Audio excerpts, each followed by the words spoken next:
zufa da kyan hali babban masani, gwanin iya tafsiri mahiru ne a ƙur'ani ya fi gwani. Fakihi ne sarki a malamai tufarsa kalar rawani, idan ya fito ka gane ka shafa addu'ar ka kawai don sai ta ci.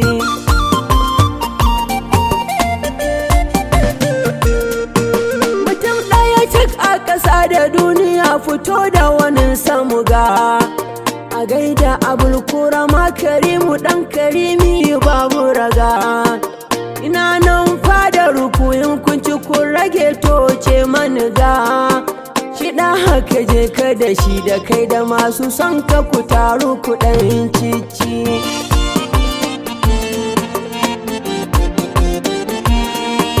Ashe ƙwarin ƙwariya ya yi kaɗan ya kama ƙafar akushi, ku tambayi telo ina martabar sayin ba almakashi.